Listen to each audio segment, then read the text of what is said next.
Malgré le Covid, la tendance observée les autres années se confirme. Avec les fortes chaleurs, le nombre d'usagers du centre nautique augmente. Il y avait moins de 100 personnes par jour en juin, au moment de la réouverture de la piscine.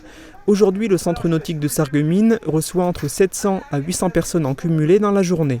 La jauge maximale autorisée au même moment est de 586 personnes. Aujourd'hui, on peut considérer qu'on a des pics allant jusqu'à 480-500 personnes. Nous n'avons encore jamais atteint la jauge maximum.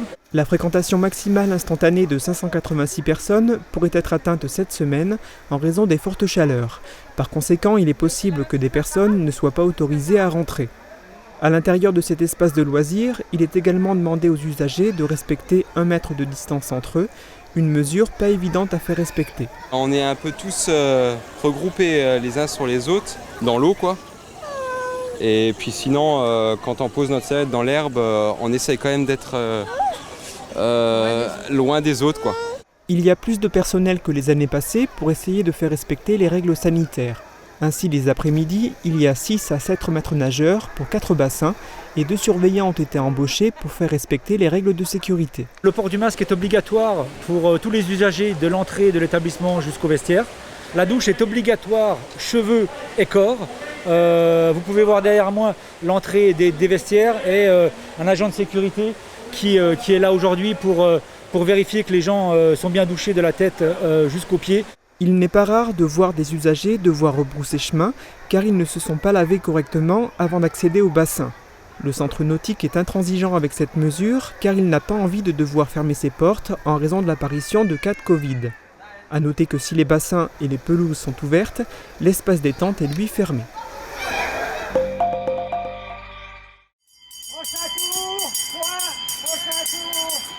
Les compétitions sportives de retour.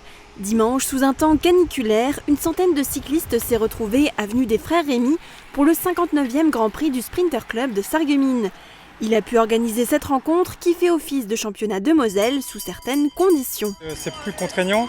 Donc en premier lieu, c'est d'organiser les flux entre les visiteurs qui viennent voir la course et les coureurs eux-mêmes. Ensuite, pour la remise des dossards, donc on a un protocole, on a une entrée donc séparée pour le fait de venir chercher les dossards.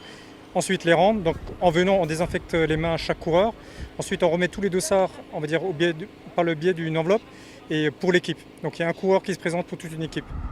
Excepté les embrassades et les traditionnels selfies en fin de compétition, pour les cyclistes, il n'y avait pas de contraintes. 4 courses étaient au programme de la journée. Pour les minimes, les cadets, les passes D3, D4 et D1, D2. Ils devaient enchaîner entre 40 et 56 boucles sur les circuits de 800 mètres en fonction de leur niveau. La course, ça ne change rien. Il y a juste au niveau, on va dire, comme on ne peut pas pointer, vérifier les licences, les partants, puisqu'on remet une enveloppe, on ne sait pas près au sein de l'équipe si tout le monde est présent. Donc avant le départ, on décale les coureurs par rapport à la ligne d'arrivée et on fait de l'appel et là on pointe chaque coureur avant le départ. Il s'agissait déjà de la 2e course de l'année pour les cyclistes. La première s'est déroulée au début du mois d'août en Alsace. Le Sprinter Club était présent et a pu s'inspirer des installations mises en place par son confrère pour accueillir à son tour les coureurs et les spectateurs. Eric a avalé les kilomètres pour arriver jusqu'à l'ouvrage du Hackenberg à Vécrin. 300 km exactement depuis Dijon pour montrer à ses neveux les vestiges de la Seconde Guerre mondiale et notamment le matériel d'époque. Le matériel de collection, je pense, les armes et puis tout le matériel médical d'époque. Quand on voit qu'il y avait déjà de quoi faire des radiographies à l'époque, c'est les toutes premières, donc c'est exceptionnel, quoi. Voilà, donc c'est ça qui m'a marqué le plus. Le train en état de marche, les tourelles, tout ce matériel qui nécessite énormément d'entretien et d'abnégation pour pouvoir fonctionner encore de nos jours, quoi. Montrer le matériel d'époque en état de marche, c'est l'objectif d'Amifor. L'association propose les visites de cet ouvrage depuis 45 ans afin de sauvegarder le patrimoine historique. Ce site militaire est l'un des plus importants de la ligne Maginot, qui s'étend sur 80 hectares. Ces 19 blocs sont reliés entre eux par 10 km de galeries souterraines. Seulement 2 sont ouverts au public. Le train électrique d'époque est donc bien utile pour effectuer le trajet entre la partie est et la partie ouest de ce musée géant. Le premier visiteur illustre qui a utilisé ces wagons, c'est le roi George VI d'Angleterre qui est venu visiter le Hackenberg.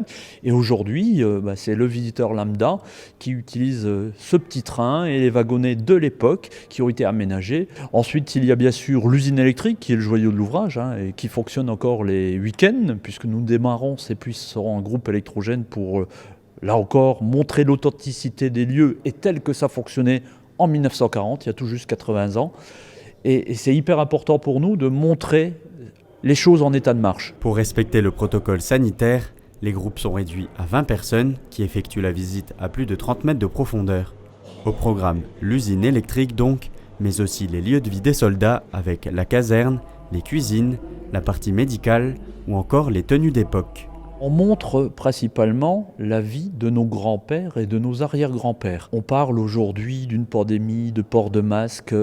À l'époque, il y avait aussi la crainte des gaz et les parents, les grands-parents, les enfants portaient des masques à gaz à l'époque et les attestations pour sortir, on les appelait des Ausweis. Il y avait des files d'attente devant les commerces, un peu ce qu'on retrouve aujourd'hui parce qu'on doit respecter la distanciation, on doit porter le masque, etc. Dès qu'on se trouve à proximité de quelqu'un, on retrouve un peu cette atmosphère de l'époque. Pour une visite de 2h30, comptez 6 € pour les enfants, 9 pour les étudiants et 12 pour les adultes.